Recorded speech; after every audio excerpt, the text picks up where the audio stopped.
안녕하세요. 따뜻한 복지사를 꿈꾸는 따복TV입니다. 지난 2018년 사회복지관 평가에서는 실습에 대한 항목이 없었어요. 그런데 그 전에는 실습 항목이 보건복지평가 항목이 있었죠. 아마 몇몇 사회복지기관에서 그 실습생들에게 허드렛 일을 시키거나 아니면 사회복지사가 해야 할 업무를 실습생들에게 넘기거나 해서 그런 항목이 있었던 것 같아요. 그래서 오늘은 15년에 했던 사회복지관 평가 항목에는 어떤 것들이 있었는지 한번 알아보도록 할 건데요. 그런데 이렇게 말씀하실 분들도 계실 것 같아요. 왜 그 평가 항목을 우리가 알아야 하냐, 이제 안 하는데 그게 뭐가 중요하냐 이렇게 하실 수도 있을 것 같은데요. 저는 사실 이 보건복지부 평가 항목이 제가 일하는데 좀 약간 지침서 역할을 하기도 하는 것 같아요. 이미 지나긴 했지만, 그래서 지금 항목이 없지만 2015년도 했던 그런 평가 항목대로 좀 하면 질 높은 실습이 되지 않을까 이런 생각도 좀 하게 되고, 실습을 원하는 학생들도 이런 지침에 따라서 실습을 진행하는 기관에서 실습을 하면 도움이 되지 않을까 이런 생각이 들어요. 그래서 오늘은 2015년도에 실습에 대한 보건복지 평가 항목 어떤 것들이 있었는지 한번 알아보도록 할게요. 그 실습 평가 항목은 F6 영역이었어요. 그러면 하나씩 보도록 하겠습니다. 먼저 F6의 첫 번째 항목은 실습 시간이 120시간 이상 됐는지 확인하는 거예요. 그걸 확인하려면 이제 복지관에서 작성한 실습 계획서나 기한을 보겠죠. 여기서 기한은 어떤 사업이나 활동들을 하겠다는 그런 문서예요. 그래서 이제 그거를 확인하고 그 계획서에 따라서 실습이 잘 진행되는지 보겠죠. 근데 계획서는 계획서이기 때문에 실습 일정이 달라질 수 있어요. 하지만 총 그 120시간은 맞춰야겠죠.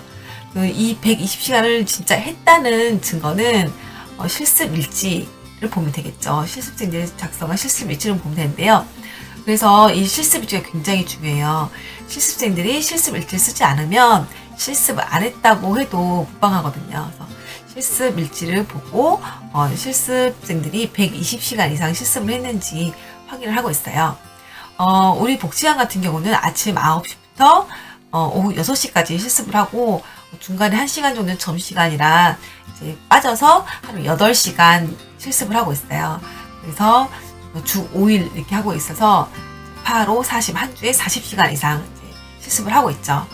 그런데 그렇게 해서 4주 이렇게 해서 160시간 실습을 하고 있고, 학기중 실습 같은 경우에는 15주 실습을 해서 120시간 실습을 하고 있어요. 참고로 생활시설에서 실습을 하시는 분들은 점심시간 1시간이 별도로 되지 않고 실습시간에 포함이 돼요. 그래서 하루에 8시간만 실습을 하면 되고요. 또 이 실습은 하루 최소 4시간에서 최대 8시간까지 인정이 돼요. 그리고 1시간 단위로 실습이 인정이 돼요.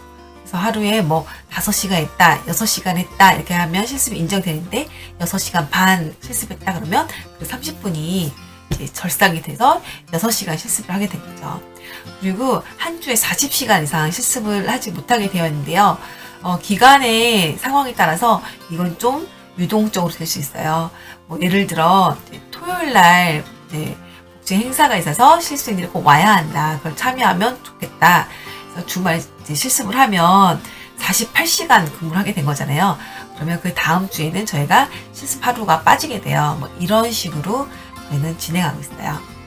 그래서 F6의 첫 항목은 실습 시간이 120시간 됐는지를 확인합니다.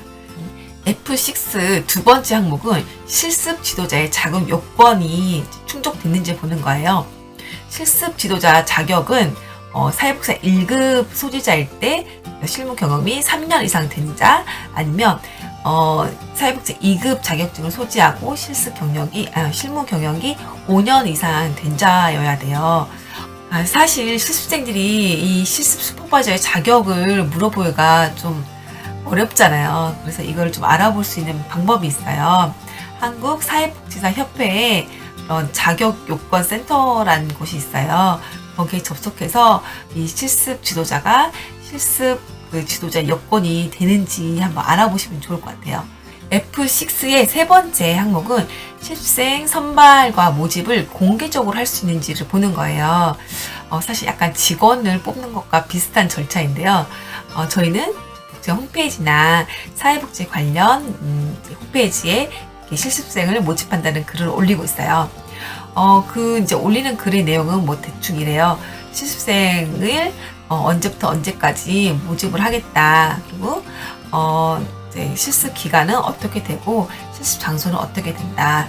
실습 내용은 이렇고 언제까지 실습생 신청을 해라. 그러면 우리가 어떠한 절차에 의해서 선정을 하겠다. 이런 내용으로 이제 공고를 하죠. 이런 공고 내용이 없으면 저희가 공정하게 실습생을 뽑았다고 인정하지 않아요. 그리고 우리 같은 경우는 그 실습생이 모집이 됐으면 자체 심사 선정 기준표가 있어서 그거에 따라서 실습생을 선정하고 있습니다. F6 항목은 연 2회 이상 실습을 진행했는지 보는 거예요. 그래서 우리 복지관도 연 2회 이상 실습을 진행하고 있어요. 봄학기, 여름방학 이렇게 진행을 하고 있죠. 각 기관들에서는 이제 1학기 중, 2학기 중, 그리고 여름방학, 겨울방학 이렇게 4번의 실습을 진행할 수 있어요. 근데 만약에 내가 여름방학 때 여러 번 실습을 진행했다 하더라도 실습 인정은 한 번밖에 되지 않아요. 마찬가지로 방학 때도 마찬가지죠. 방학 때 여러 번 실습을 진행했다 하더라도 보건복지에서는 한 번만 진행했다고 이제 보고 있어요. F6의 5번째 항목은 실습생들의 실습 내용에 대한 슈퍼바이저의 슈퍼비전 충실도를 봐요. 이거는 이제 실습생들이 실습 일지를 보고 확인하는데요. 참고로 실습 일지에는 실습자 이름은 당연히 들어가고 실습 일시, 실습 슈퍼바이저 이름, 그리고 실습 내용, 그리고 슈퍼비전 내용이 들어가는데요. 이 슈퍼비전 내용이 한두 줄 형태의 그런 업무 지시 형태면 인정이 되지 않아요. 정말 슈퍼비전이야 한 거죠. 그리고 이 슈퍼비전은 굉장히 좀 규칙적이고 정기적으로 진행이 돼야 돼요. 우리 복지관을 예로 들면 우리 복지관은 슈퍼비전을 굉장히 잘 주고 있어요. 한두 줄은 거의 없고요. A4 용지 반 정도의 슈퍼비전 줄 때도 많고, 또 이게 슈퍼비전 줄 게 너무 많다 하면은 실습생을 따로 불러서 슈퍼비전을 주기도 해요. 저희도 사실 이게 쉽지 않아요. 왜냐하면 저희 업무를 다 이제 내려놓고 이제 슈퍼비전을 줘야 하잖아요. 그런데 실습생들이 이 슈퍼비전 내용을 정말 잘 따라오거나 아니면 이 슈퍼비전 내용대로 정말 실습생들이 잘 일을 하면, 그리고 정말 적극적으로 더 배우고자 하면 저희가 슈퍼비전을 계속 더 주고 싶어요. 그래서 슈퍼비전을 그렇게 주고 있답니다. 그 다음 F6의 6번째 항목은 실습 기간 중에 실습 이제 중간평가 그리고 실습 종결평가를 했는지를 보는 거예요. 저희 기관 같은 경우는 이제 꼭 중간평가, 종결평가 하는데 중간평가 같은 경우는 실습의 중간 정도에 저희가 진행을 해요. 실습 20번 한다고 했으면 10번 정도 했을 때 중간평가를 하는데요. 실습생들은 지금까지 실습 내용이 어땠고 앞으로의 실습은 어떻게 할 거고 실습 기간에서 이러한 것은 좋았다, 또 이런 것은 좀 개선했으면 좋겠다, 이런 것들을 발표해요. 저 같은 경우는 이제 그런 걸 들으면 앞으로의 실습을 어떻게 진행했으면 좋을지 생각도 한번 해보고 또 그것을 실제 반영한 경우도 많아요. 또 실습생들이 잘못 생각하거나 오해가 있는 부분에 대해서는 그걸 풀어나가서 앞으로의 실습이 좀 더 질롭게 진행될 수 있도록 하죠. 실습 종결평가 같은 경우는 저희가 모든 직원들 모이고 또 실습생들 다 모인 자리에서 실습생들이 나의 실습은 어떻게 진행이 됐다 이런 것을 발표해요. 그 자리가 굉장히 떨리죠. 왜냐하면 여러 명 앞에서 발표하니까요. 그래도 많은 실습생들은 정말 자기가 이렇게 실습했다 하는 점에 대해서 뿌듯해 하더라고요. 그렇게 중간평가, 종결평가를 진행하고 있어요. 그 다음 F6의 7번째 항목은 실습 슈퍼바이저 1인당 5명 이내의 실습생이 배치되어야 한다는 내용이에요. 이것도 실습 일지를 통해서 확인할 수 있겠죠. 우리 복지관 같은 경우에는 실습을 담당하는 총괄 직원이 한 명 있고요. 또 실습생 개인별로 각자 슈퍼바이저가 결연이 돼요. 이 슈퍼바이저는 아까 말씀드린 대로 자격 요건에 충족이 돼야 돼요.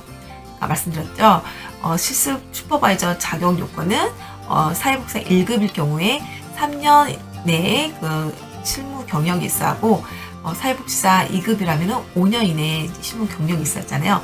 그런 요건들을 충족한 직원들로 저희가 이제 실습생과 결연을 맺어요. 그래서 그 실습생에 대해서는 슈퍼바이저가 슈퍼비전을 주죠. 그래서 슈퍼비전 내용이 그게 충실할 수 있는 거예요. 그런데 이제 실습생들이 1대1로 결연되지 않은 경우가 있어요. 왜냐면 경우에 따라서 저희가 슈퍼바이전의 요건을 갖추지 못한 직원도 있기 때문이에요. 그래서 뭐 이제 실습 슈퍼바이저 1인당 2명이 결연될 때도 있고 그러는데요. 어쨌든 저희가 5명 이내로 결연될 때가 많아요. 근데 이제 다른 기관에서는 이제 여러 명이 결연될 때도 많나 봐요. 왜냐면 지난번 영상에도 한번 말씀드린 적이 있었는데, 이 실습생들의 실습비가 기관 운영에 큰 도움이 될 경우에 실습생을 많이 뽑을 수도 있거든요. 그런 경우에는 이제 5명이 더 넘을 수도 있죠. 전에도 말했지만 실습 인원이 너무 많은 경우에는 실습에서 많은 것들을 배우기 힘들 것 같아요. 그래서 실습을 신청하기 전에 이런 것들을 잘 이제 고려해서 실습을 신청해야 할 것 같아요. 마지막으로 F6의 8번째 항목은 우리 기관이 사회복지 현장 실습 기관으로 등록되어 있는지를 보는 거예요. 이 등록되어 있는 것은 한국 사회복지사 협회의 그런 기관으로 등록되어 있는지를 보는데요. 이게 등록이 되어 있어야 실습을 할 수 있거든요. 실습을 원하는 학생들은 한국 사회복지사 협회 사이트에 가셔서 해당 기관이 그 실습 기관으로 등록이 되어 있는지 안 되는지를 한번 확인해 보시는 것도 중요한 것 같아요. 오늘은 실습에 대한 보건복지부 평가 항목에 대해서 한번 알아봤어요. 이 내용을 좀 훑다 보니까 저도 실습을 좀 더 잘 지도해야겠다는 그런 생각이 드는데요. 그럼 오늘 여기까지 하고 다음 시간에 또 뵙도록 할게요. 안녕.